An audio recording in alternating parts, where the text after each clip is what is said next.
Eu sempre odiei ter este sobrenome. Me envergonha ser seu filho. Essas foram as palavras que meu próprio filho Gabriel gritou no microfone durante seu casamento, na frente de 200 convidados, palavras que ecoaram pelo salão de festas como um trovão e que eu jamais imaginei ouvir de alguém que carreguei no ventre por 9 meses. E criei sozinha depois que o pai dele nos abandonou. Se você quer ouvir mais histórias como essa, se inscreva no canal e aproveite. Já me conte de onde você está ouvindo essa história nos comentários. Meu nome é Mariana Almeida, tenho 50 anos, e aquele 14 de dezembro de 2024 deveria ter sido um dos dias mais felizes da minha vida, o casamento do meu único filho Gabriel com Beatriz Santos. Eu havia economizado por meses para comprar um vestido elegante azul marinho. Tinha ido ao salão de beleza pela manhã e cheguei ao local com o coração cheio de esperança e amor maternal. A cerimônia havia sido linda. Gabriel estava impecável em seu smoking preto. Beatriz radiante em seu vestido de noiva que, segundo comentários que ouvi, custou mais de R$30 mil. Um valor que eu não via nem em um ano inteiro de trabalho como professora aposentada. A família Santos ocupava todo o lado direito da igreja. Pessoas elegantes, bem vestidas, exalando aquele ar de superioridade que o dinheiro traz. Eu estava sentada do lado esquerdo, praticamente sozinha, acompanhada apenas de 2 primas distantes e alguns amigos antigos.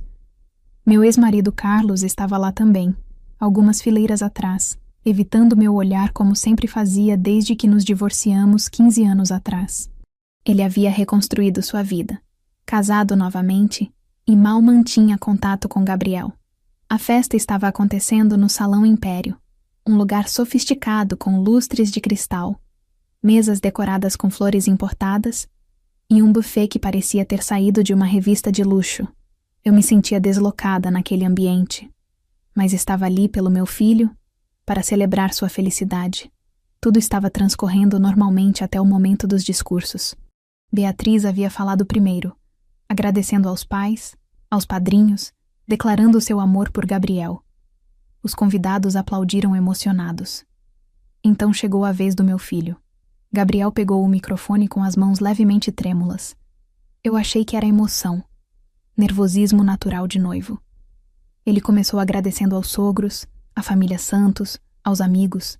Meu coração apertou quando percebi que ele estava agradecendo a todos, menos a mim, sua mãe que havia trabalhado em 2 empregos durante anos para pagar seus estudos. E agora? Gabriel disse, sua voz ficando mais firme. Eu preciso falar sobre algo muito importante para mim. Ele olhou na minha direção. E por um breve segundo, pensei que finalmente receberia um agradecimento, um reconhecimento público do meu sacrifício.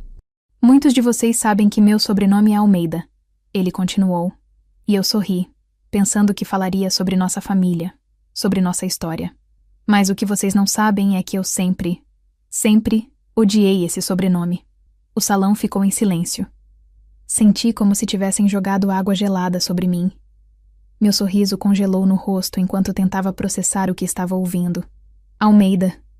Ele praticamente cuspiu a palavra. É um sobrenome comum, sem história, sem prestígio. Durante toda a minha vida eu carreguei esse nome como um peso, como uma marca de mediocridade. Alguns convidados começaram a rir nervosamente, sem saber se era uma piada ou não. Me envergonha ser filho de uma família Almeida. Me envergonha ter esse sobrenome em todos os meus documentos, no meu diploma, no meu currículo. Quantas oportunidades eu perdi por não ter um sobrenome de respeito. Lágrimas começaram a descer pelo meu rosto. Eu olhei ao redor, procurando por alguém que parecesse tão chocado quanto eu. Mas a família Santos estava sorrindo, alguns até acenando com a cabeça em aprovação. Beatriz, ao lado de Gabriel, segurava a mão dele com orgulho. Por isso, Gabriel ergueu a voz. Eu quero anunciar para todos vocês que estou iniciando o processo legal para mudar oficialmente meu sobrenome. Em breve, eu não serei mais Gabriel Almeida, serei Gabriel Santos, parte desta família maravilhosa que me acolheu e me mostrou o que é ter um nome de verdade, um nome que significa algo. O lado direito do salão explodiu em aplausos e gritos de aprovação. Pai e mãe de Beatriz se levantaram, aplaudindo efusivamente. Bem-vindo à família Santos de verdade, gritou o sogro do meu filho, o empresário Marcelo Santos. Eu estava petrificada na minha cadeira, incapaz de me mover, incapaz de respirar direito. 25 anos. 25 anos eu dediquei àquele menino. Trabalhei como professora durante o dia e fazia faxinas à noite para pagar sua escola particular. Vendi meu único carro para pagar sua faculdade. Adiei meus sonhos, minha vida, tudo por ele. E ali estava ele, na frente de 200 estranhos, declarando que se envergonhava de mim, do meu sobrenome, da nossa história. Mãe! Gabriel olhou diretamente para mim, e naquele momento vi um estranho, onde deveria estar meu filho. Obrigado por tudo o que fez, mas agora eu sigo em frente com um nome que me orgulha. Espero que entenda. Os convidados do lado dos Santos continuavam aplaudindo. Alguns até riam abertamente, fazendo comentários sobre finalmente se livrar de sobrenomes comuns e ascensão social necessária. Do meu lado do salão, havia apenas silêncio constrangido e olhares de pena direcionados a mim. Minhas primas tentaram me confortar, mas eu não conseguia ouvir nada além do eco daquelas palavras. Me envergonha ser seu filho. Levantei-me da cadeira com as pernas trêmulas, peguei minha bolsa e comecei a caminhar em direção à saída.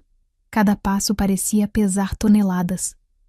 Atrás de mim, a festa continuava. A música recomeçou. As pessoas voltaram a conversar e rir como se nada de extraordinário tivesse acontecido. Para eles, era apenas um jovem ambicioso mudando de sobrenome. Para mim, era o fim de tudo que construí. O apagamento completo de 25 anos de amor incondicional e sacrifício.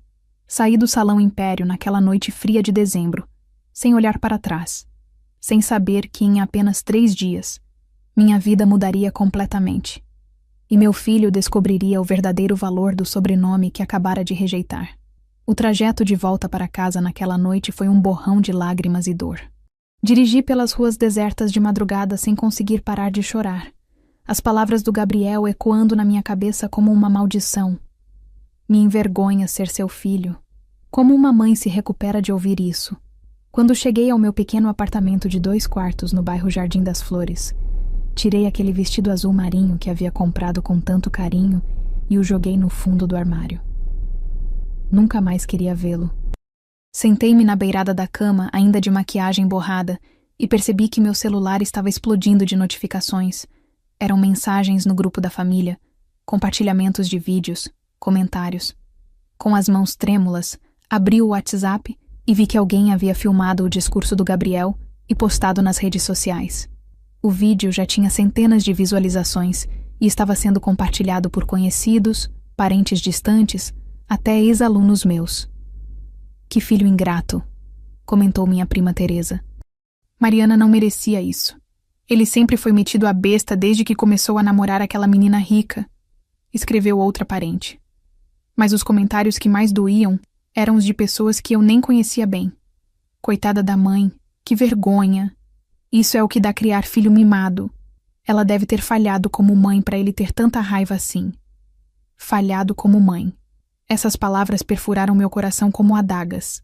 Será que eu realmente havia falhado? Onde foi que errei? Trabalhei demais e faltei atenção? Dei liberdade demais? Não impus limites suficientes? Passei a noite inteira acordada, revivendo cada momento da criação do Gabriel. Lembrei de quando ele tinha 5 anos e eu trabalhava até tarde, mas sempre chegava em casa a tempo de ler uma história antes dele dormir. Lembrei das festas de aniversário que organizei sozinha, dos finais de semana que passei ajudando com trabalhos escolares, das noites em que fiquei acordada quando ele estava doente. Lembrei também de quando ele começou a namorar Beatriz, há 3 anos. No início, ele ainda me visitava regularmente, almoçava comigo aos domingos, ligava para saber como eu estava.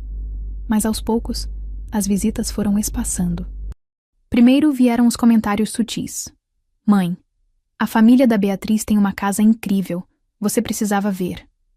Depois, o pai dela é empresário, tem contatos importantes. Então começaram as críticas veladas. Mãe, você não acha que deveria arrumar um emprego melhor? Por que você ainda mora neste bairro? Quando você vai trocar esse carro velho? Eu sempre respondia com paciência, explicando que estava aposentada, que minha pensão era modesta, mas suficiente, que aquele bairro era meu lar. Mas via nos olhos dele uma vergonha crescente, como se minha vida simples fosse um reflexo negativo dele. A gota d'água tinha sido 6 meses atrás, quando sugeri fazer um almoço de noivado na minha casa. Gabriel foi categórico. Mãe, a família da Beatriz não vai se sentir confortável aqui. É melhor fazermos em um restaurante. Acabamos não fazendo almoço nenhum. A família Santos organizou um jantar em um clube particular onde eu me senti completamente deslocada. Na manhã seguinte ao casamento, meu celular tocou cedo. Era minha irmã Cláudia, que mora em outro estado e não pôde comparecer à cerimônia. Mariana, acabei de ver o vídeo. Meu Deus, mana, eu não tenho palavras. O Gabriel perdeu completamente o juízo? Cláudia. Eu não sei o que fazer. Desabafei, a voz embargada. Eu dei tudo por aquele menino. Tudo. E ele me humilhou na frente de todos. Você não fez nada de errado. Essa família Santos meteu minhocas na cabeça dele. Esse menino foi envenenado por gente que acha que dinheiro é tudo na vida. Depois de desligar, fiquei olhando para as fotos na parede da sala. Gabriel bebê, Gabriel no primeiro dia de aula, Gabriel se formando na faculdade. Em todas as fotos, eu estava ao lado dele, sorrindo, orgulhosa. Onde estava o pai dele nessas fotos? Carlos só apareceu na vida do filho depois que ele já estava crescido, quando não precisava mais de fraldas trocadas nem de contas pagas. Meu ex-marido me ligou no final da tarde. Pela primeira vez em anos, Carlos pareceu genuinamente perturbado. Mariana, eu não sabia que ele ia fazer aquilo. Fiquei tão chocado quanto você. Você estava lá, Carlos. Viu tudo e não disse nada. Não se levantou para me defender, para defender nosso sobrenome. O que eu ia fazer? Causar um escândalo ainda maior? Mariana, o menino está cego. Aquela família encheu a cabeça dele com ideias de grandeza. Então você concorda que ele está errado? Houve uma pausa.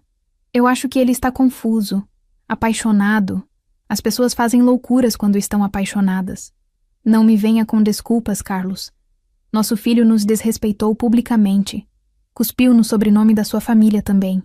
E você ficou sentado, calado, como sempre ficou em todos os momentos difíceis da nossa vida. Desliguei o telefone na cara dele. Não tinha paciência para covardias. Os dias seguintes foram os piores da minha vida. Eu mal conseguia sair de casa porque tinha vergonha de encontrar conhecidos. O vídeo continuava circulando, ganhando mais e mais visualizações. Algumas pessoas até defendiam Gabriel nos comentários. Ele tem o direito de escolher o próprio sobrenome. Vocês não conhecem a história toda. Talvez a mãe foi ruim com ele. Foi ruim com ele. Eu, que sacrifiquei minha juventude, minha carreira, minhas possibilidades de um novo relacionamento, tudo para garantir que aquele menino tivesse o melhor que eu podia oferecer.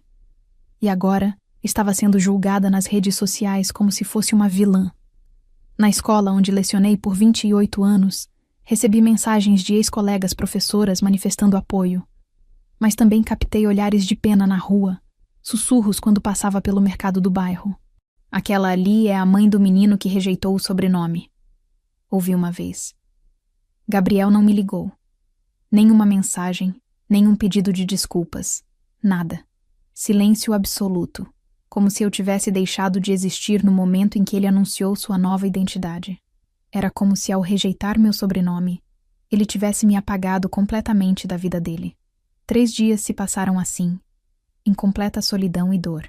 Eu estava seriamente considerando me mudar de cidade, recomeçar em algum lugar onde ninguém conhecesse minha história de humilhação pública. Talvez morar perto da Cláudia, longe de tudo e todos. Foi exatamente nessa manhã, quando eu estava no fundo do poço, sem esperanças e sem forças, que meu celular tocou com um número desconhecido. Um número que mudaria absolutamente tudo. Era uma terça-feira chuvosa, 17 de dezembro de 2024, 3 dias depois do casamento que destruiu minha vida. Eu estava sentada no sofá da sala, ainda de pijama às 2 da tarde, olhando para o teto sem energia nem vontade de fazer absolutamente nada. As cortinas estavam fechadas, a casa escura, refletindo perfeitamente o estado da minha alma. Quando o celular tocou com um número desconhecido, meu primeiro impulso foi ignorar. Não tinha forças para conversar com ninguém, muito menos com desconhecidos que provavelmente eram vendedores de planos de telefonia ou empréstimos. Mas algo me fez atender. Talvez a esperança irracional de que fosse Gabriel ligando de outro número para pedir desculpas. Alô? Minha voz saiu rouca, cansada. Bom dia. Falo com a senhora Mariana Almeida?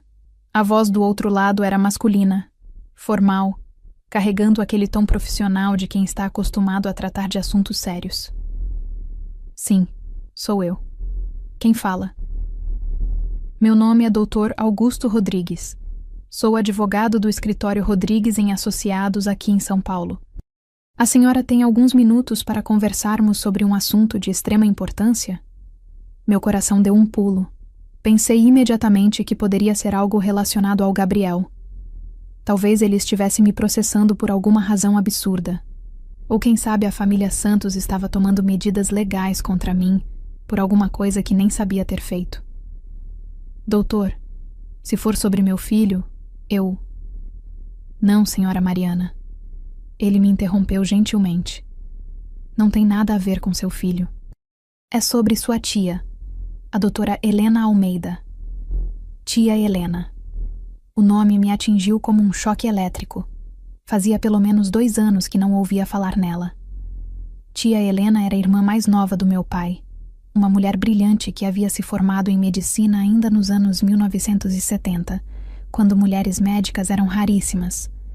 Ela se mudou para os Estados Unidos logo depois de formada, trabalhou em hospitais importantes, casou-se com um empresário americano e praticamente perdeu contato com a família no Brasil.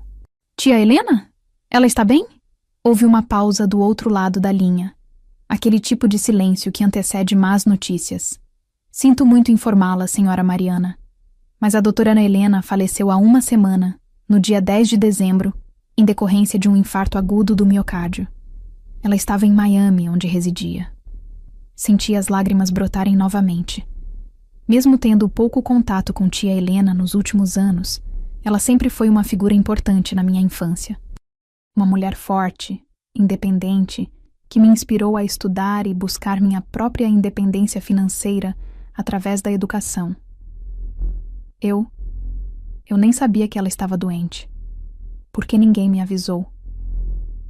A doutora Helena era muito reservada sobre sua saúde, senhora. Segundo informações dos cuidadores dela, ela sofreu o infarto de forma súbita. Não houve tempo de avisar a família. O advogado fez uma pausa. Mas o motivo da minha ligação, senhora Mariana, é que a doutora Helena deixou o testamento e a senhora foi mencionada nele. Testamento? Eu mal tinha contato com tia Helena. Nos últimos anos, nosso relacionamento se resumia a cartões de Natal, que eu enviava religiosamente todo ano, e ligações rápidas no meu aniversário. Por que ela me incluiria em seu testamento? Doutor, acho que há algum engano. Eu e minha tia não éramos próximas. Tínhamos contato esporádico. Não há engano, senhora Mariana. Tenho aqui em mãos o testamento registrado em cartório há 8 meses, em abril de 2024. A doutora Helena deixou instruções muito claras, e a senhora é mencionada nominalmente como única e universal herdeira de todos os seus bens. O mundo parou. Única e universal herdeira? Aquelas palavras não faziam sentido no contexto da minha vida. Eu, que 3 dias atrás havia sido publicamente humilhada e declarada indigna, até mesmo de ter meu sobrenome carregado pelo próprio filho? Doutor, eu não estou entendendo. O que significa exatamente única e universal herdeira? Significa, senhora Mariana, que todos os bens, propriedades, investimentos e valores pertencentes à doutora Helena Almeida agora pertencem à senhora. Estou falando de uma herança considerável. Aproximadamente 10 milhões de dólares americanos. 10 milhões de dólares. As palavras flutuaram no ar sem encontrar lugar para pousar no meu cérebro.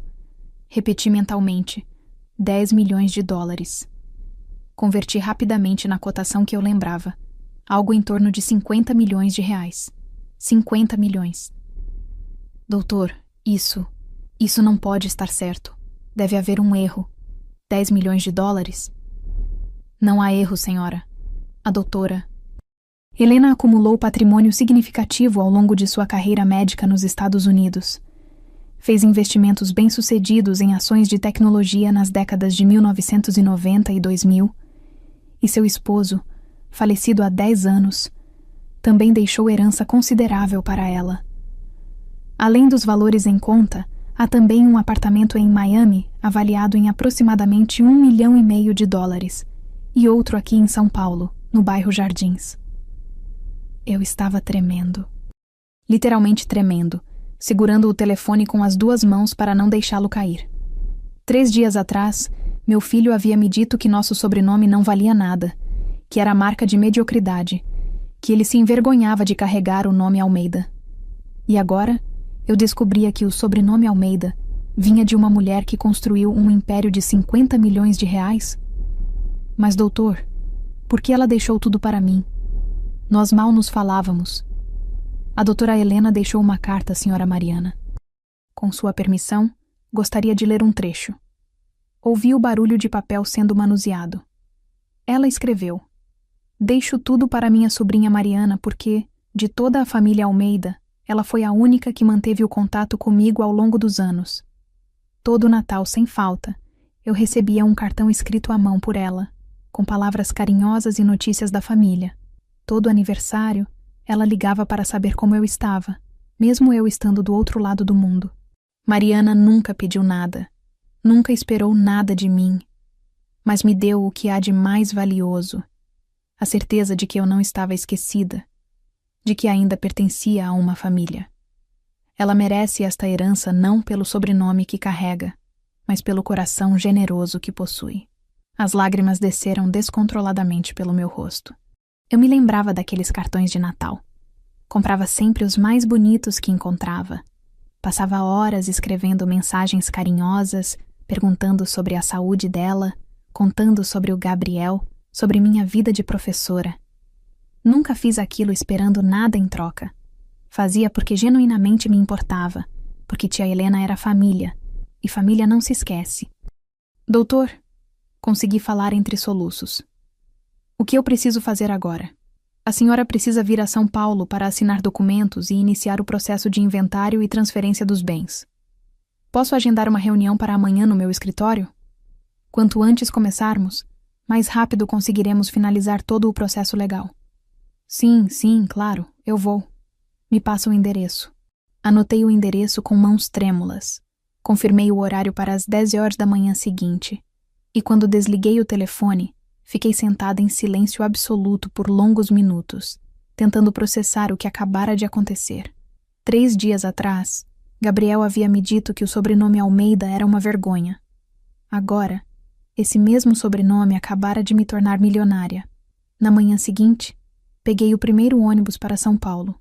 Normalmente eu faria essa viagem de carro, mas meu Fusca 1998 estava com problemas no motor havia semanas, e eu não tinha dinheiro para consertá-lo.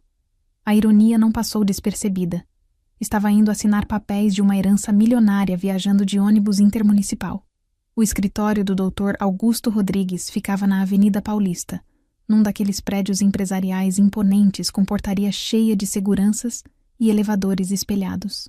Quando entrei no saguão com minha roupa simples, uma calça jeans, blusa branca e sapatos baixos, me senti completamente deslocada entre executivos de terno e mulheres de salto alto carregando pastas de couro.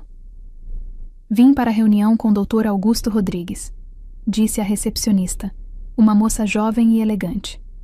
Nome, por favor. Mariana Almeida. Ela checou o sistema e seu rosto mudou imediatamente, tornando-se mais respeitoso. Ah, sim, senhora Almeida. O doutor está esperando. 12º andar. Sala 1204. No elevador, olhei meu reflexo no espelho e vi uma mulher de 50 anos cansada, com olheiras profundas, cabelos grisalhos que precisavam de retoque, roupas que haviam visto dias melhores. Em poucos dias, essa mulher se tornaria milionária. Parecia piada do destino. Dr. Augusto Rodrigues era um homem na faixa dos 60 anos, cabelos completamente brancos, óculos de armação fina e um sorriso gentil que me colocou à vontade imediatamente. Senhora Mariana, é um prazer conhecê-la pessoalmente. Por favor, sente-se. Ele indicou uma poltrona de couro confortável em frente à sua mesa de mogno. Posso oferecer um café, água? Água, por favor. Enquanto sua secretária trazia a água, ele abriu uma pasta grossa repleta de documentos.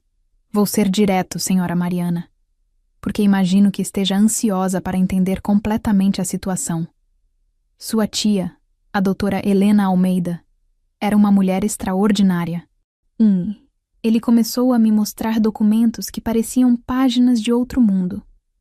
Extratos bancários com números que eu nunca imaginei ver.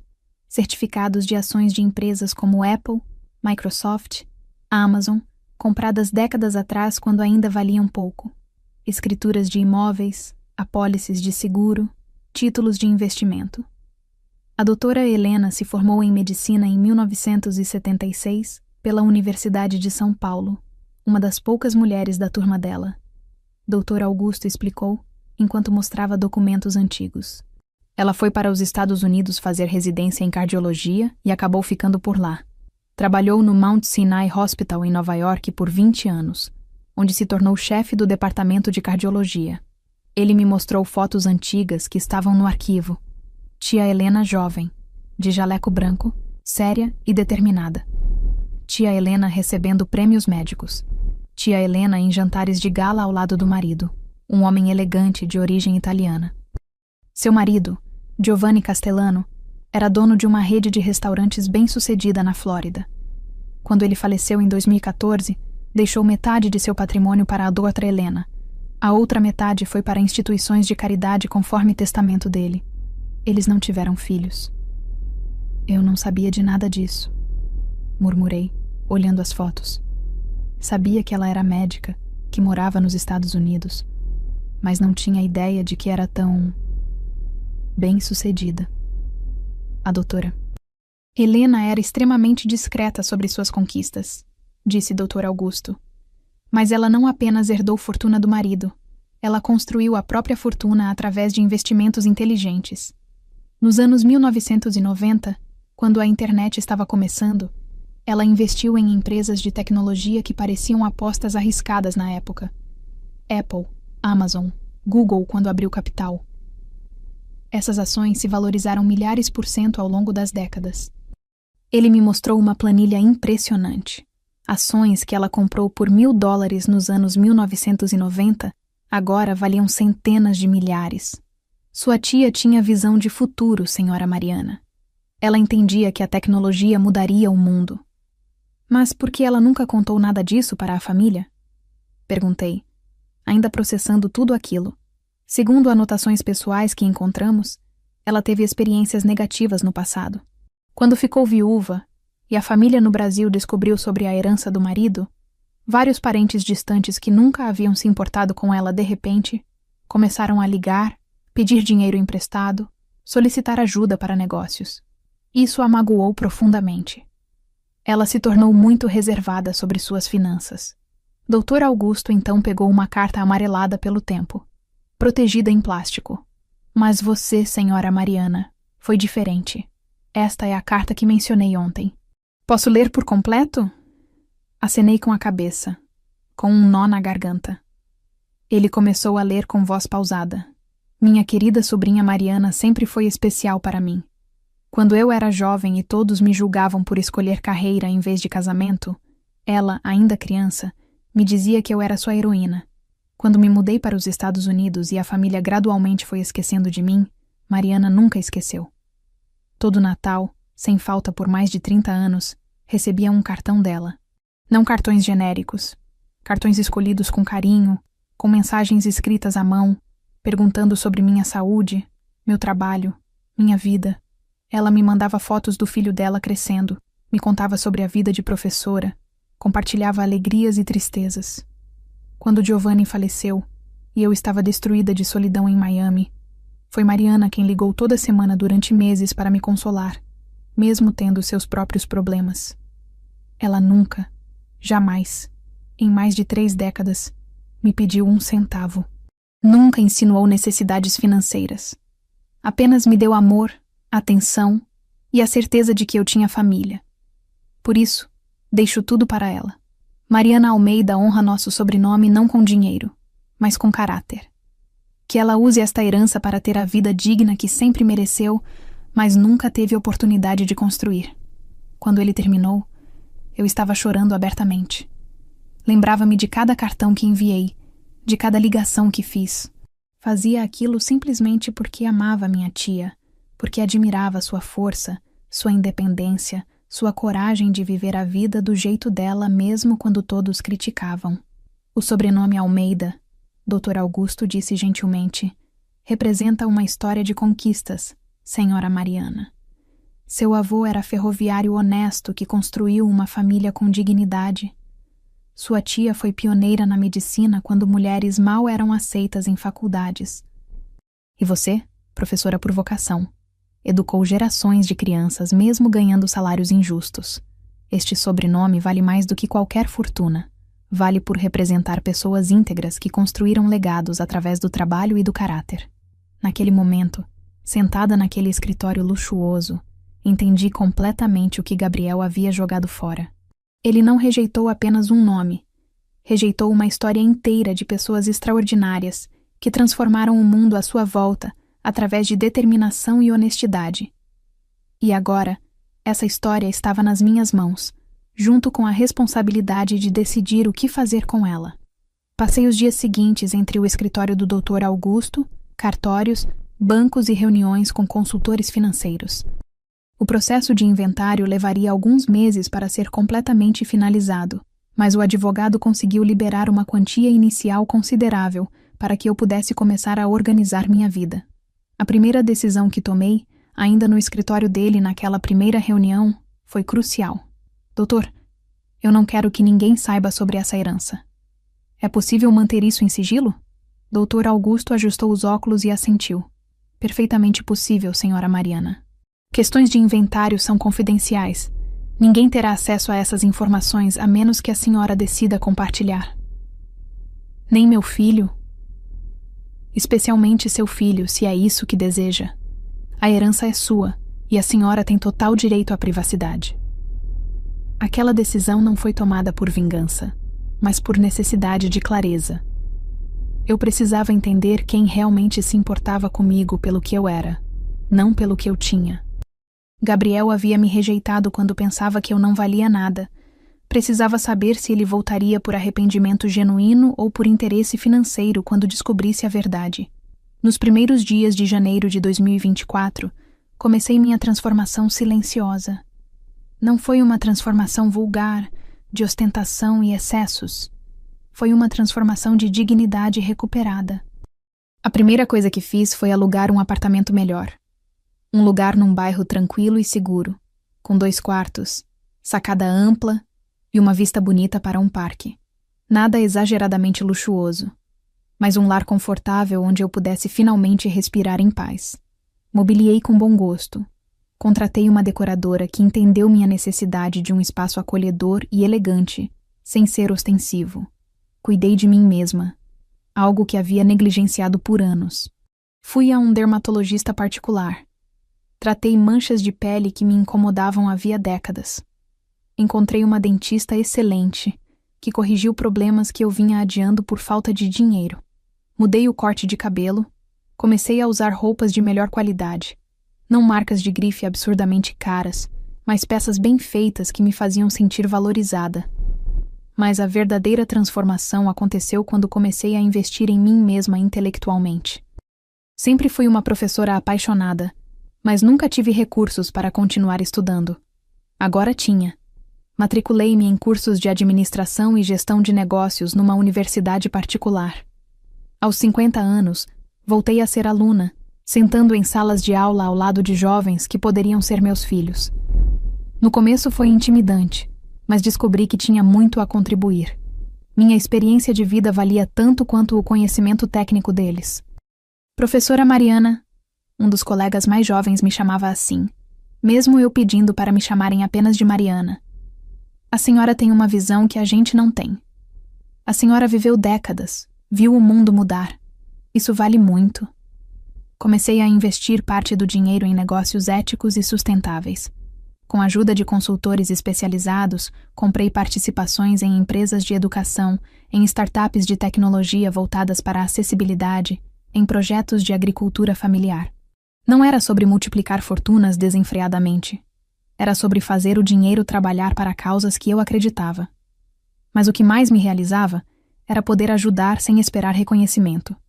Criei uma fundação anônima que doava recursos para escolas públicas da periferia, a mesma região onde eu havia lecionado por tantos anos. Computadores novos, bibliotecas equipadas, bolsas de estudo para alunos talentosos que não tinham condições de continuar estudando. Temos um doador anônimo que está mudando a vida de centenas de crianças. A diretora da escola onde trabalhei comentou numa reunião de ex-professores que participei. Quem quer que seja essa pessoa está fazendo diferença real. Eu sorri em silêncio, tomando meu café sem revelar nada.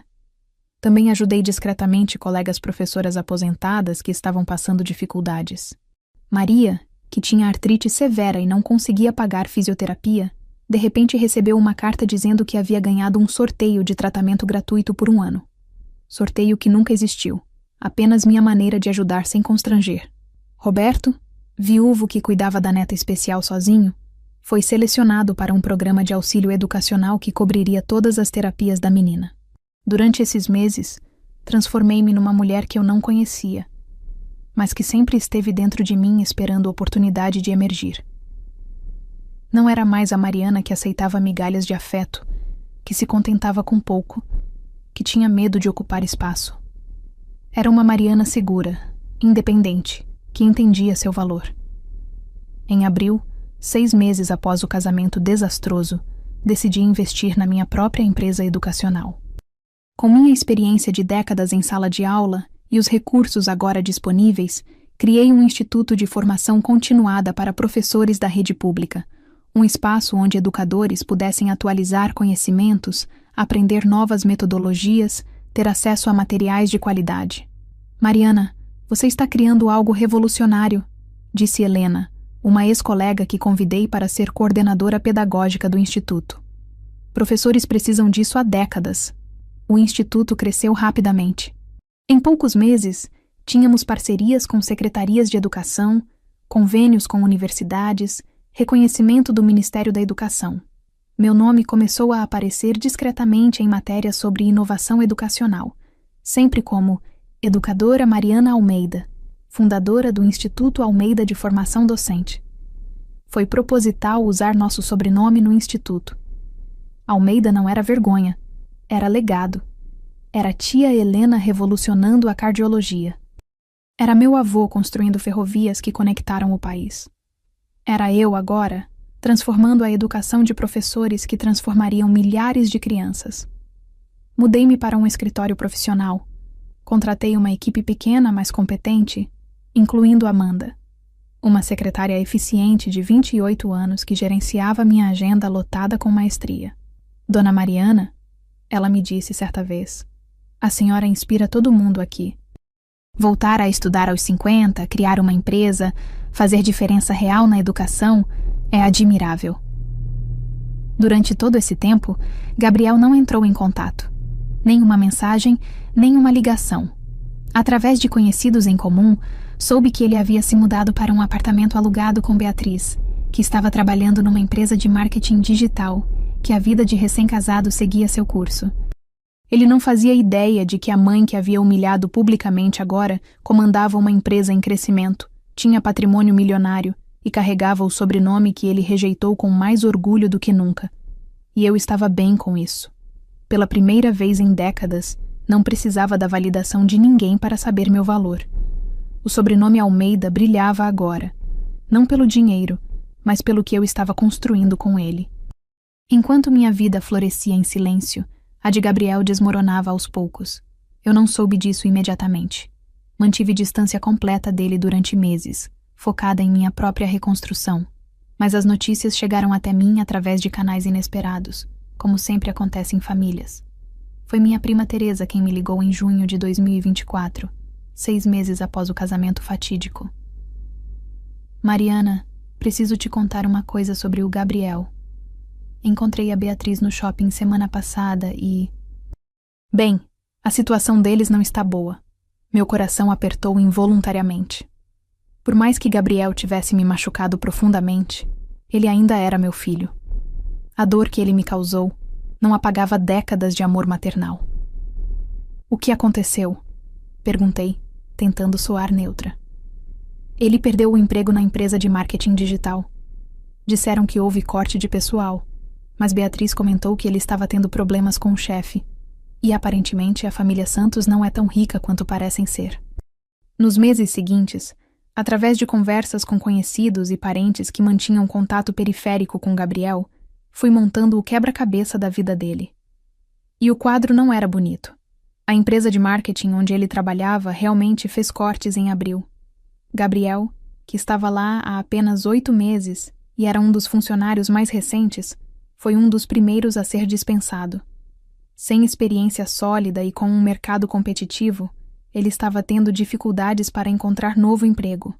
Beatriz, que antes do casamento trabalhava como assistente administrativa na empresa do pai, descobriu após a lua de mel que a empresa estava com sérios problemas financeiros. O pai dela, o tal empresário Marcelo Santos, que parecia tão bem-sucedido, estava endividado até o pescoço. A empresa enfrentava processos trabalhistas, dívidas com fornecedores, e estava à beira da falência. A família rica, que tanto impressionou Gabriel, era, na verdade, uma fachada cuidadosamente construída.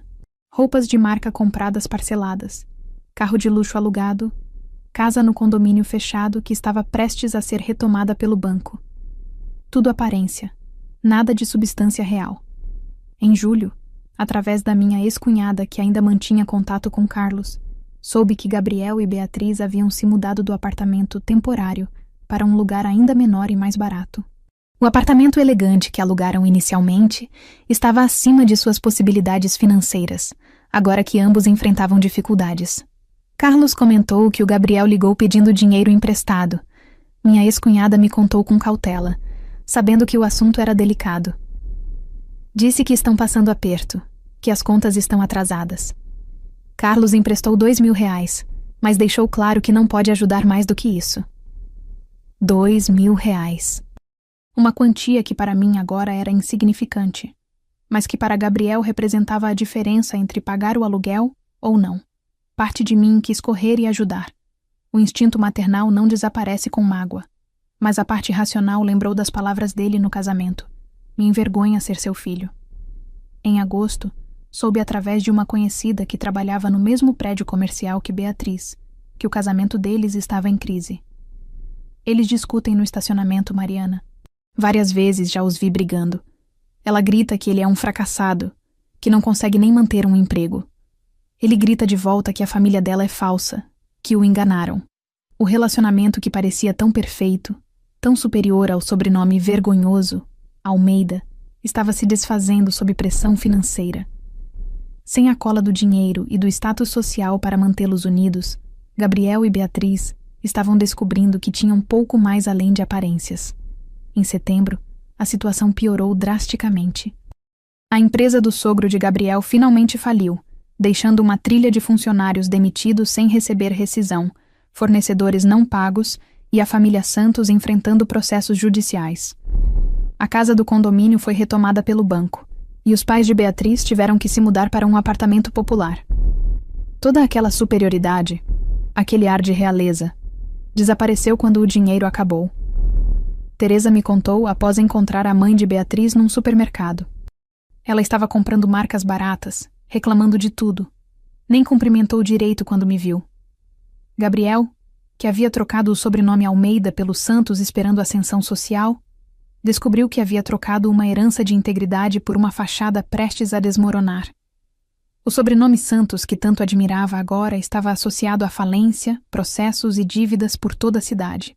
Em outubro, quase um ano após o casamento, recebi informação de que Gabriel havia finalmente conseguido um emprego, mas era numa posição muito inferior à que tinha antes, ganhando quase metade do salário.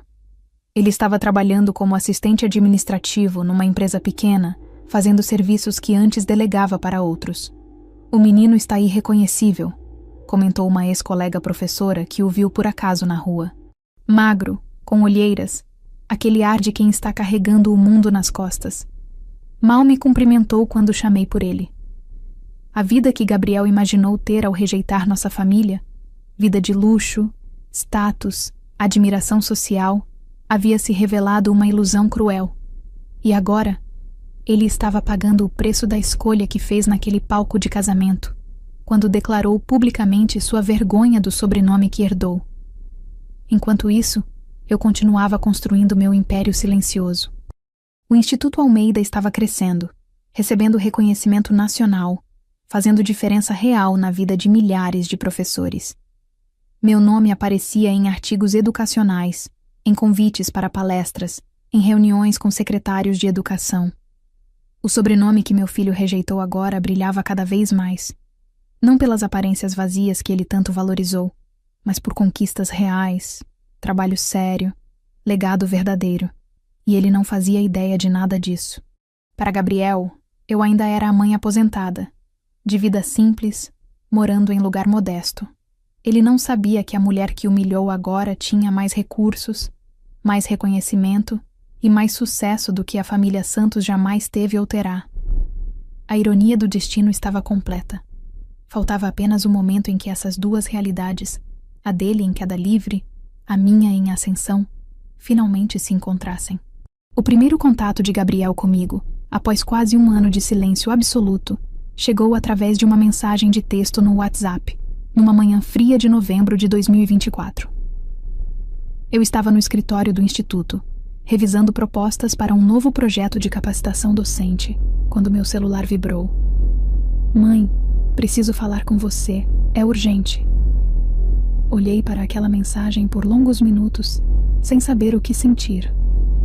Raiva, tristeza, alívio. Tudo se misturava num turbilhão confuso de emoções. Era a primeira vez que ele entrava em contato desde o casamento. 11 meses de silêncio absoluto. E agora aparecia dizendo que era urgente. Não respondi imediatamente. Guardei o celular e voltei ao trabalho. Precisava de tempo para processar aquilo, para decidir se estava pronta para abrir essa porta novamente. Ao longo do dia, mais mensagens chegaram. Mãe, por favor, atenda. Preciso muito falar com você. Mãe, me liga. É importante. Estou tentando te encontrar há dias. Há dias? Ele estava tentando me encontrar há dias? Como assim? Foi só então que entendi. Gabriel provavelmente havia tentado ir ao meu antigo apartamento e descoberto que eu não morava mais lá. Havia tentado meu telefone fixo antigo e descoberto que estava desconectado. Eu tinha mudado completamente de vida. E ele não fazia ideia. À noite, quando finalmente cheguei em casa e me permiti pensar naquilo com calma, decidi responder. Não por pena, mas porque precisava de fechamento. Precisava olhar nos olhos dele e entender o que exatamente ele queria depois de tanto tempo e tanto silêncio. Estou muito ocupada. Não sei quando terei tempo para conversar. Foi minha resposta seca, direta.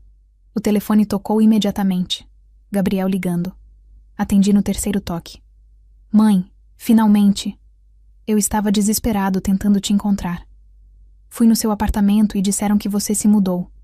Tentei seu telefone fixo e estava desligado. Onde você está morando? Em outro lugar. Respondi friamente. O que você quer, Gabriel? Houve uma pausa do outro lado. Mãe, precisamos conversar. Cara a cara. Tem muita coisa que preciso te dizer. Por que agora? Depois de quase um ano de silêncio absoluto, por que exatamente agora você precisa tanto falar comigo? Porque eu errei, mãe. Eu errei muito. Por favor, me dá uma chance de explicar, de pedir desculpas direito. Parte de mim queria acreditar naquela contrição na voz dele, mas a parte que havia sido destruída naquele palco de casamento permanecia cética. Gabriel, você me humilhou publicamente. Disse na frente de 200 pessoas que se envergonhava de ser meu filho, que nosso sobrenome era uma vergonha. Por que eu deveria te ouvir agora? Porque eu estava errado. Mãe, eu estava completamente errado, cego, idiota. Por favor, só me dá uma chance de falar pessoalmente. Uma chance, só isso que peço. Suspirei fundo. Eu vou pensar. Não prometo nada. Nos dias seguintes, Gabriel intensificou as tentativas de contato. Mensagens diárias, ligações que eu nem sempre atendia, até que finalmente ele conseguiu descobrir, provavelmente através de parentes, que eu estava trabalhando em algo relacionado à educação. Foi Teresa quem me ligou alarmada. Mariana, o Gabriel me ligou perguntando onde você está trabalhando, onde está morando. Ele está desesperado para te encontrar. O que eu falo para ele? Não fala nada. Respondi. Se ele quer tanto falar comigo, que se esforce para me encontrar. A situação mudou quando, numa tarde, Amanda entrou no meu escritório com expressão preocupada. Dona Mariana, tem um rapaz na recepção insistindo para falar com a senhora. Diz que é seu filho. Ele não tinha agendamento, mas está dizendo que é urgente. Meu coração acelerou. Gabriel havia me encontrado. Descobriu onde eu trabalhava e simplesmente apareceu. Como ele descobriu esse endereço? Perguntei, mais para mim mesma do que para Amanda. Ele disse que viu uma matéria sobre o Instituto Almeida numa revista de educação e viu seu nome como fundadora. Foi quando percebeu que era a senhora. Então era isso.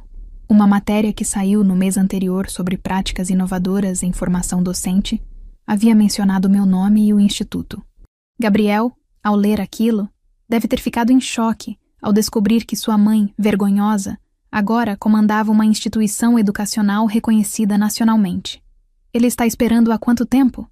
Perguntei. Quase 1 hora, senhora. Eu disse que a senhora estava em reunião, mas ele insiste em esperar.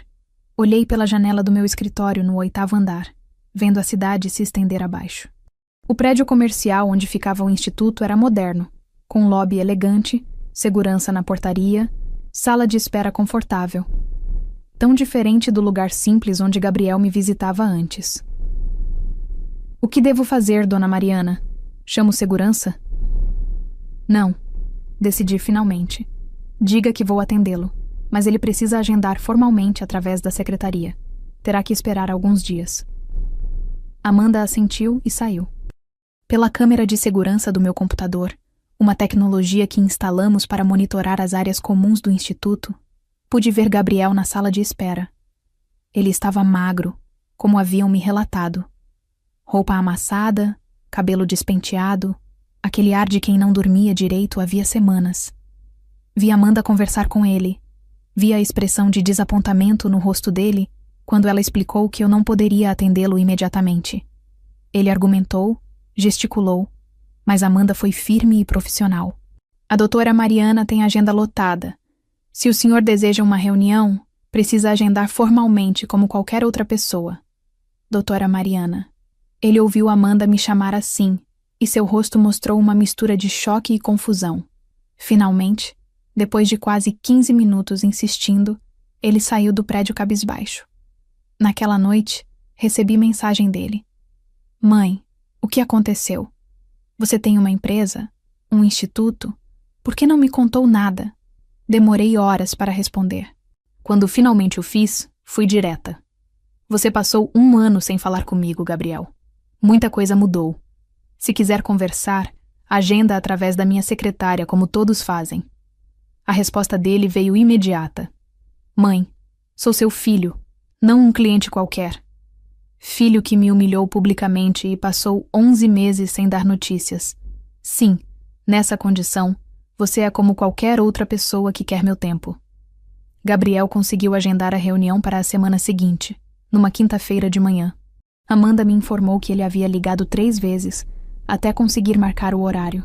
Sempre educado, mas visivelmente ansioso. Ele perguntou se a senhora poderia recebê-lo mais cedo, mas mantive a data que a senhora determinou. Ela me disse. Nos dias que antecederam a reunião, me preparei emocionalmente. Não seria fácil olhar nos olhos do meu filho depois de tudo o que aconteceu, depois de toda a dor que ele causou. Conversei com minha terapeuta. Sim, eu havia começado terapia alguns meses após a herança, cuidando também da minha saúde mental. Mariana, você não precisa perdoá-lo se não estiver pronta. Doutora Paula me disse na sessão anterior ao encontro. Mas precisa ouvir o que ele tem a dizer para ter seu próprio fechamento, independente do que decidir depois. Na manhã marcada, cheguei ao escritório mais cedo que o habitual. Vestia um conjunto executivo azul marinho.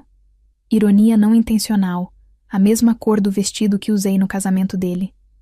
Mas dessa vez, não era um vestido comprado com economia.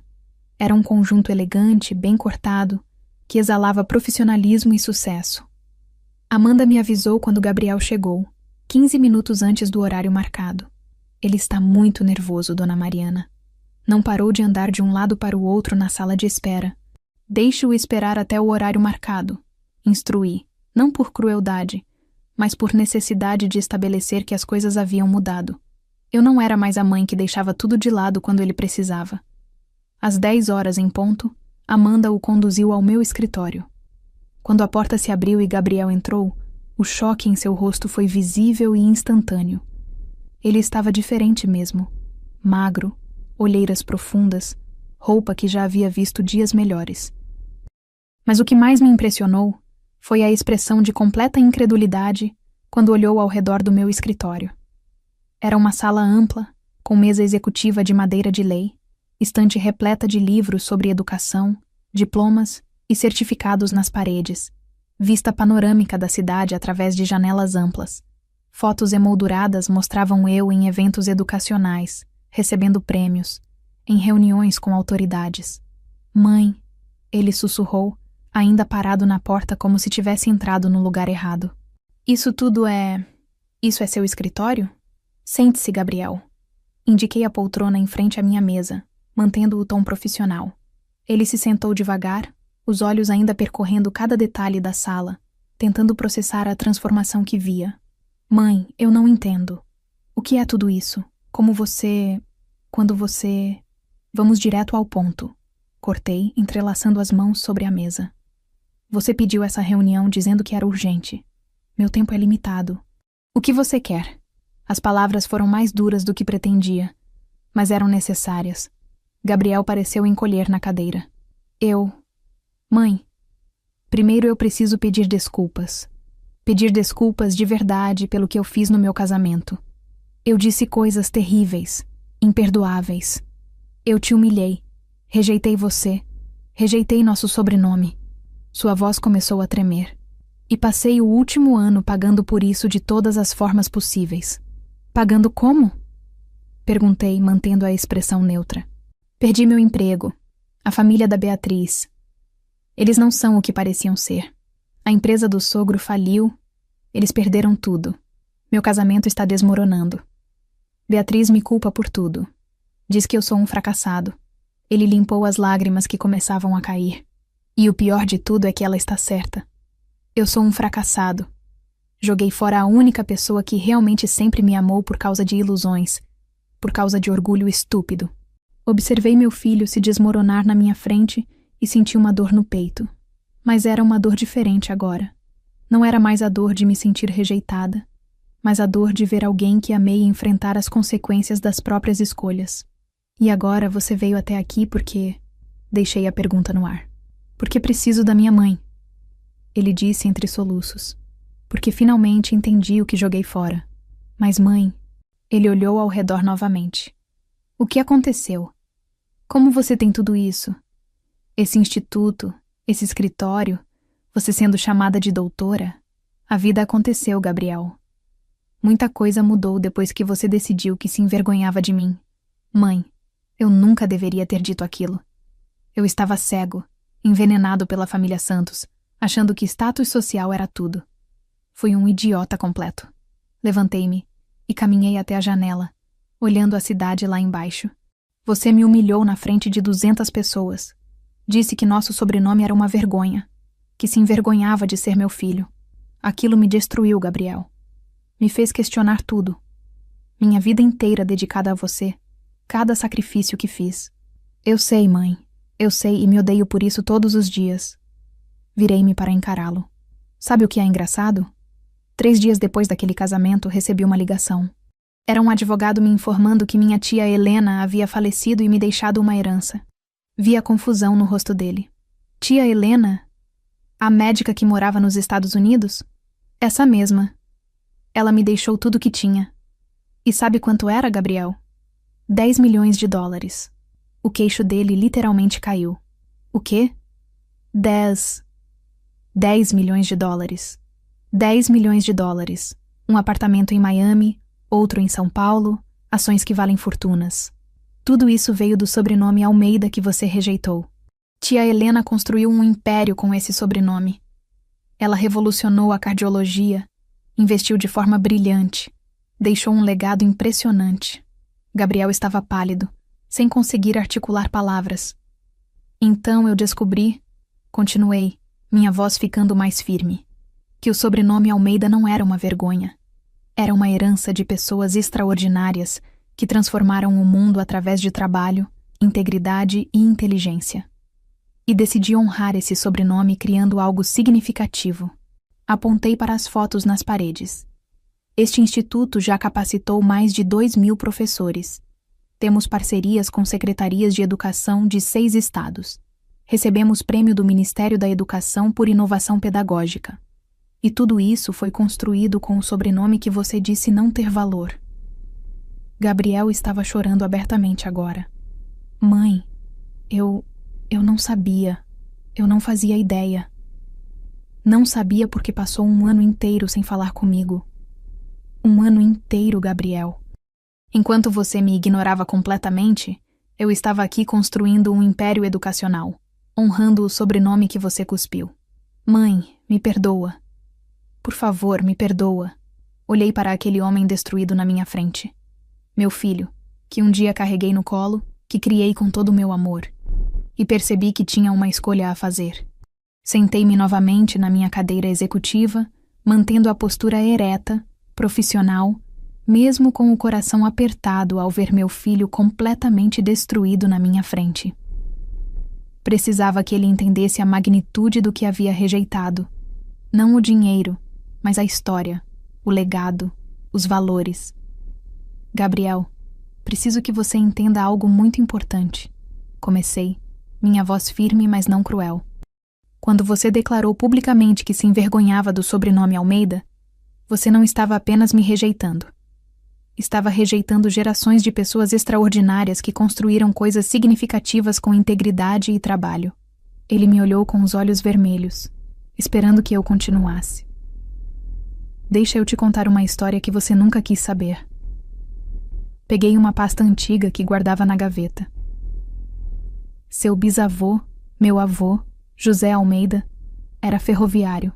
Trabalhou na construção da ferrovia que conectou o interior de São Paulo à capital nos anos 1940. Homem simples, certo? Mas sabe o que ele fez com o salário modesto que ganhava? Gabriel balançou a cabeça negativamente. Ele criou uma biblioteca comunitária na vila onde morava.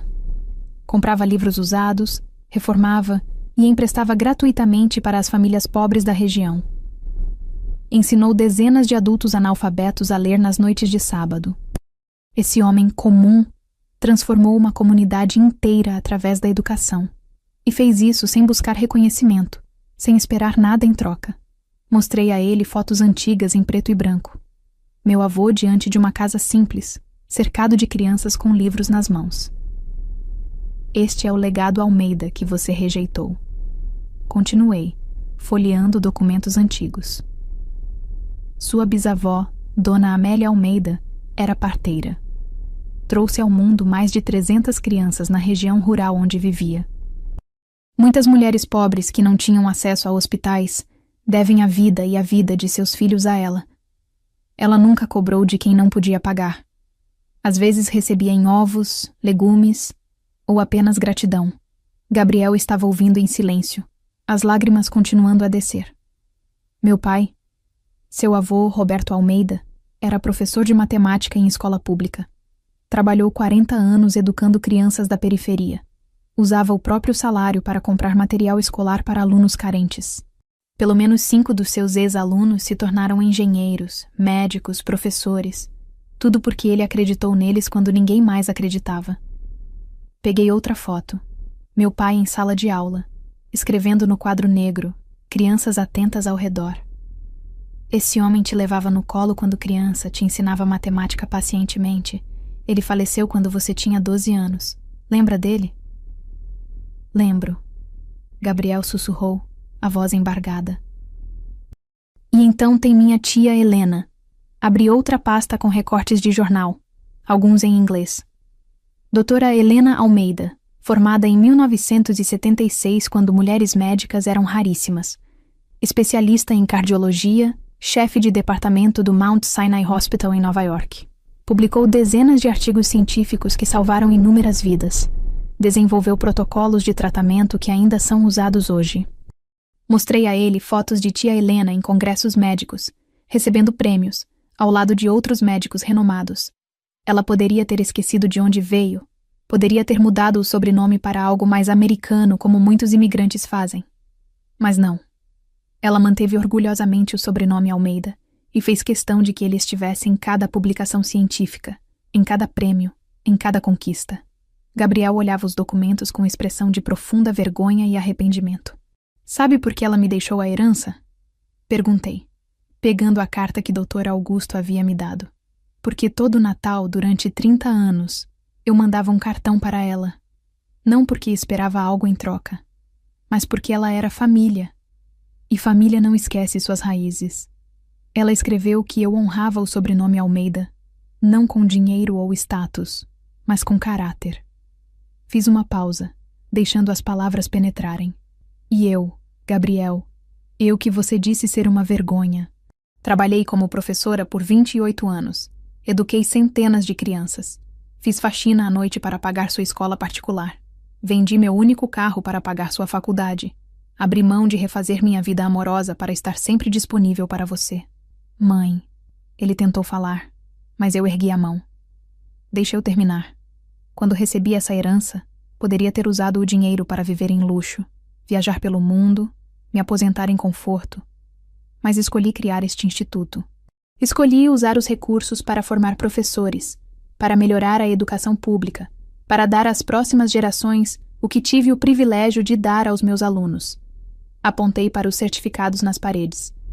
Em menos de um ano, este instituto já impactou diretamente mais de 2.000 professores, que por sua vez impactam dezenas de milhares de alunos. Estamos mudando a educação do país, tijolo por tijolo.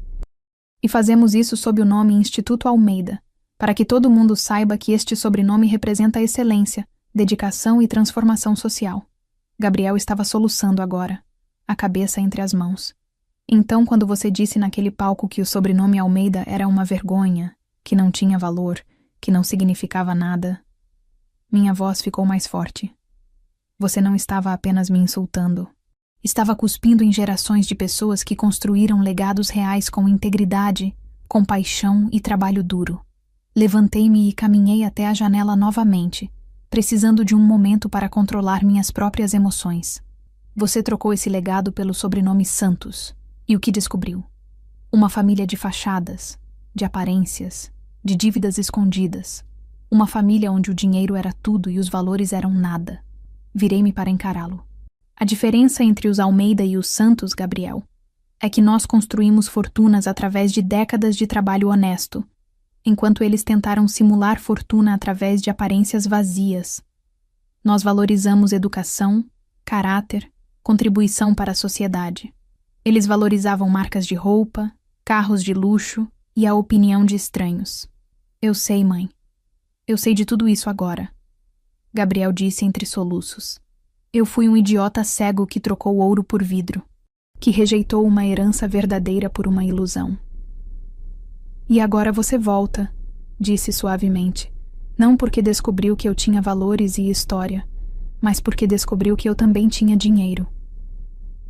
A acusação pairou no ar como uma sentença. Gabriel levantou a cabeça bruscamente, os olhos arregalados e vermelhos de tanto chorar. Não, mãe, não é por causa do dinheiro.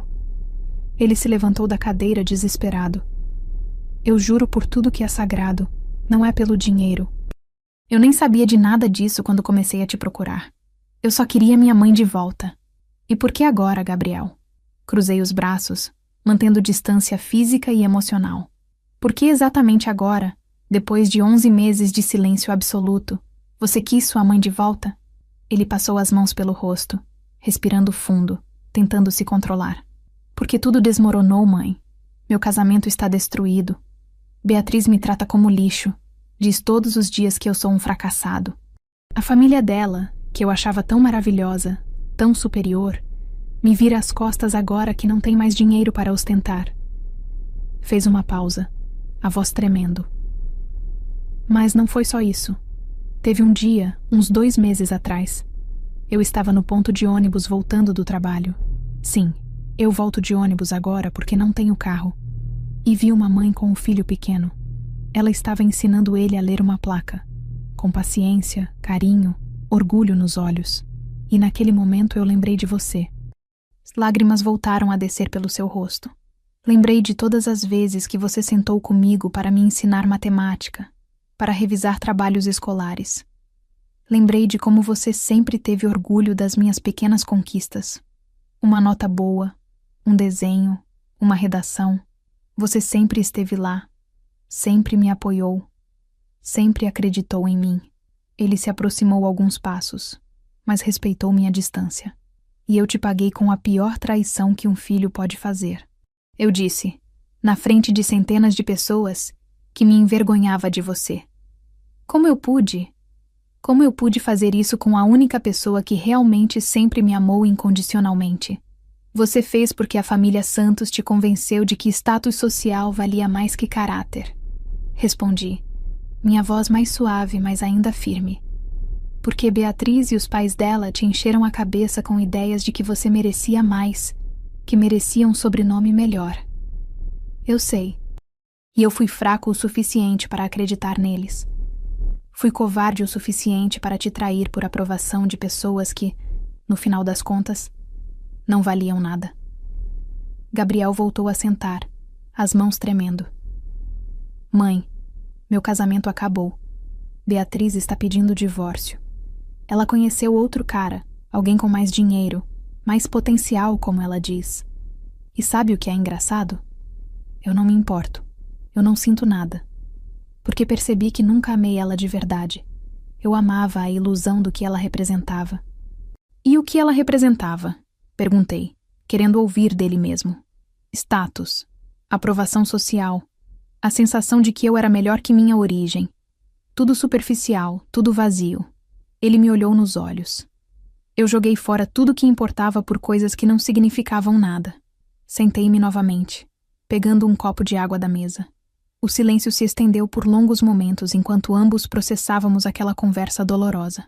Gabriel, você sabe qual foi a parte mais dolorosa de tudo isso? Perguntei finalmente. Não foi a humilhação pública, embora tenha sido terrível. Não foram os comentários maldosos nas redes sociais, embora tenham doído. A parte mais dolorosa foi perceber que eu falhei em te ensinar o que realmente importa na vida. Não, mãe, você não falhou. Eu que falhei em absorver o que você sempre tentou me ensinar. Será? Porque se eu tivesse te ensinado direito, você saberia que o valor de uma pessoa não está no sobrenome que carrega, no dinheiro que tem, no carro que dirige. Está no caráter, nas escolhas que faz, no impacto que deixa no mundo. Levantei novamente e caminhei até a estante onde mantinha as fotos do instituto.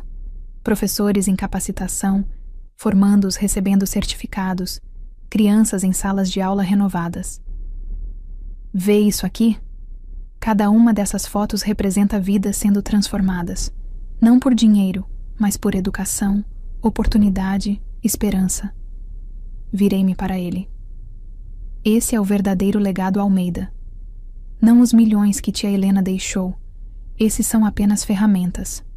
O legado é o que fazemos com nossas vidas para melhorar a vida de outros. Gabriel se levantou e caminhou até ficar ao meu lado, olhando as fotos. Mãe, eu entendo agora. Entendo tarde demais.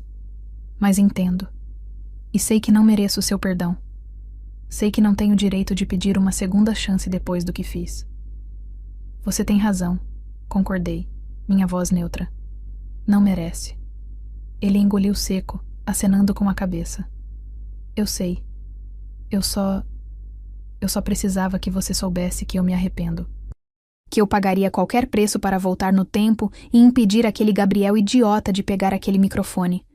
Que eu daria tudo para ter ficado calado, para ter honrado você como merecia. Mas não pode voltar no tempo. Disse suavemente. Nenhum de nós pode. Temos que viver com as consequências das nossas escolhas. Eu sei. Ele limpou as lágrimas mais uma vez. Mãe, eu não vim aqui pedir dinheiro. Não vim pedir ajuda financeira ou esperando que você resolvesse meus problemas. Vim porque precisava olhar nos seus olhos e pedir desculpas de verdade. Porque precisava que você soubesse que eu estava errado, completamente errado, e que passo todos os dias me odiando pelo que fiz. Olhei para aquele homem de 25 anos. Não mais o menino que criei, mas um adulto que estava pagando caro por suas escolhas. E tive que tomar a decisão mais difícil da minha vida. Perdoar? Ou deixar que ele enfrentasse sozinho as consequências das próprias ações? O amor de mãe gritava para abraçá-lo, para dizer que estava tudo bem, para protegê-lo como sempre fiz.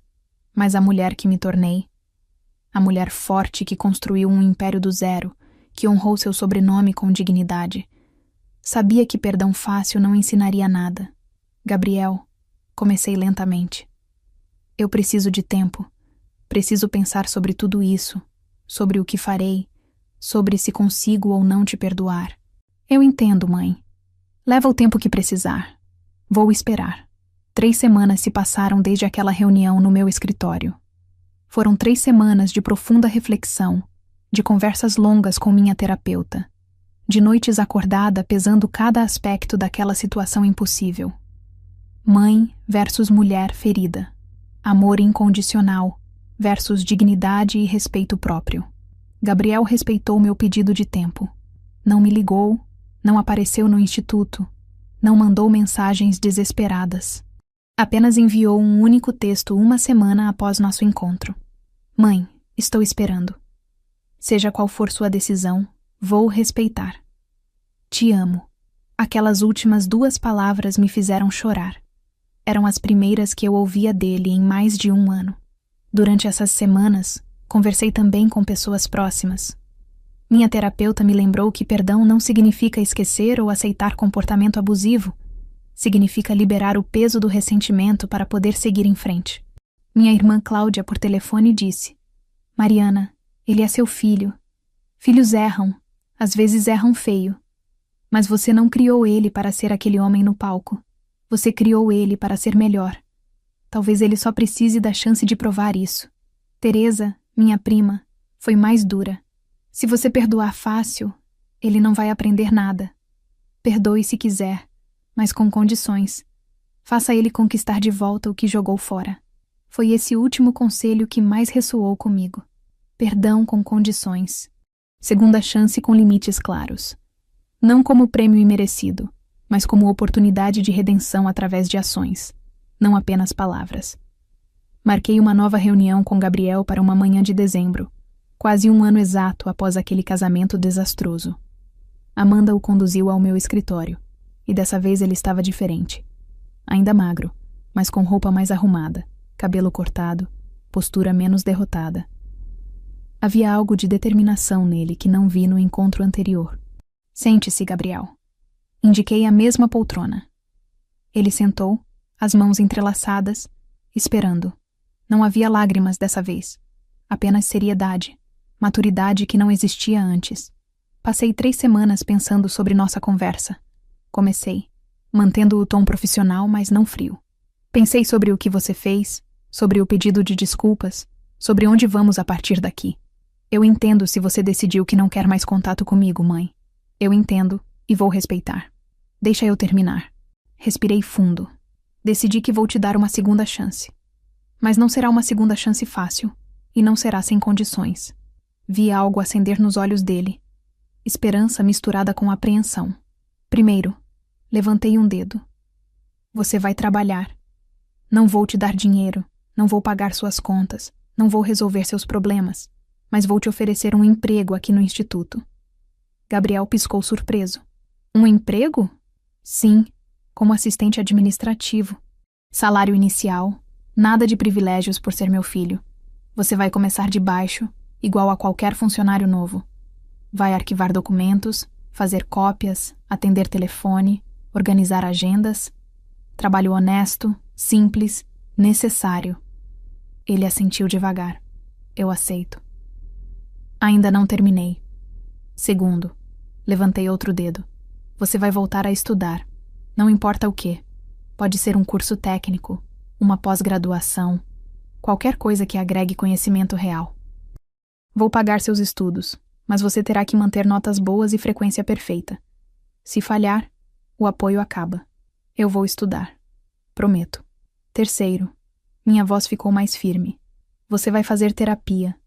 Precisa entender por que foi tão facilmente manipulado, por que valores superficiais significaram tanto para você. Isso não é punição.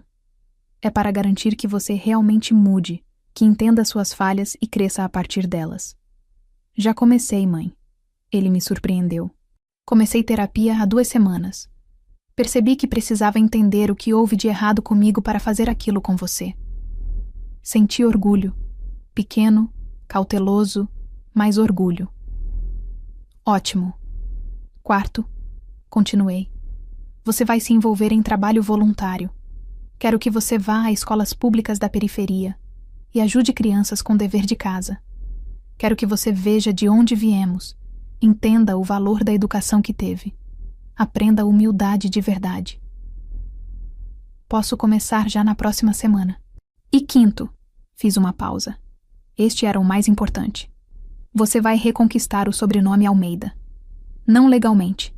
Você pode manter Santos se quiser, mas através de ações. Cada dia, cada escolha, cada atitude, você vai provar que entende o que significa honrar esse sobrenome. Entende o que estou dizendo? Entendo, mãe. Perfeitamente. Levantei-me e caminhei até a janela, olhando a cidade. Gabriel, eu te amo.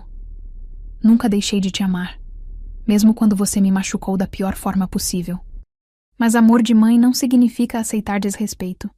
Significa querer o melhor para o filho, mesmo quando isso é difícil. Eu sei, mãe. E eu te amo também. Prometo que vou fazer por merecer essa segunda chance. Virei-me para encará-lo. Não me prometa, Gabriel. Me mostre.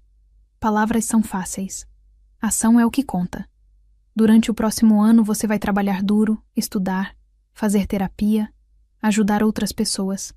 E no final desse período, vamos reavaliar onde estamos. E nosso relacionamento de mãe e filho? Ele perguntou, a voz hesitante. Vai ser reconstruído aos poucos. Não vai ser como antes. Aquilo foi destruído e não volta. Mas podemos construir algo novo, algo baseado em respeito mútuo, honestidade, valores reais. Se você realmente mudar, se provar através de ações que aprendeu a lição, teremos um relacionamento talvez até melhor que o anterior. Gabriel se levantou. Quando começo a trabalhar? Segunda-feira, 8 da manhã. Amanda vai te passar todos os detalhes. Ele deu alguns passos em direção à porta, mas parou e se virou. Mãe, uma última coisa. Eu sei que não tenho direito de pedir, mas... Posso te abraçar? Olhei para aquele homem. Não mais o menino mimado que me rejeitou, mas alguém que parecia genuinamente arrependido e disposto a mudar. Após um momento de hesitação, acenei com a cabeça. Gabriel atravessou a sala e me abraçou. Não foi como os abraços de antes. Tinha dor ali, arrependimento, mas também esperança. Retribuí o abraço, permitindo-me aquele momento de conexão maternal que havia faltado por tanto tempo. Vou fazer você se orgulhar de mim novamente, mãe. Juro por tudo. Faça por você, Gabriel. Não por mim. Seja um homem de caráter porque é o certo, não porque quer minha aprovação. Quando ele saiu do meu escritório, sentei-me novamente e olhei pela janela. Não sabia se minha decisão estava certa. Não sabia se Gabriel realmente mudaria ou se aquilo era apenas arrependimento temporário. Mas sabia que havia feito o que podia. Oferecido uma segunda chance com limites claros. Amor com condições necessárias. O sobrenome Almeida sempre representou segundas chances através de trabalho duro. Meu avô deu segundas chances a analfabetos, ensinando-os a ler. Minha avó deu segundas chances a mães em trabalho de parto difícil. Tia Helena deu segunda chance a corações doentes através da medicina. Meu pai deu segundas chances a alunos desacreditados. Agora era minha vez de dar uma segunda chance ao meu filho. Mas dessa vez, ele teria que conquistá-la. Não com palavras bonitas ou lágrimas, mas com ações, consistência, mudança real. O ano de 2024 terminava com esperança cautelosa. Gabriel começaria segunda-feira. E eu observaria, com amor maternal, mas também com a dignidade recuperada de uma mulher que finalmente entendia seu próprio valor. O sobrenome Almeida brilhava agora mais forte que nunca, não apenas na minha vida, mas talvez, com tempo e trabalho, na vida do meu filho também.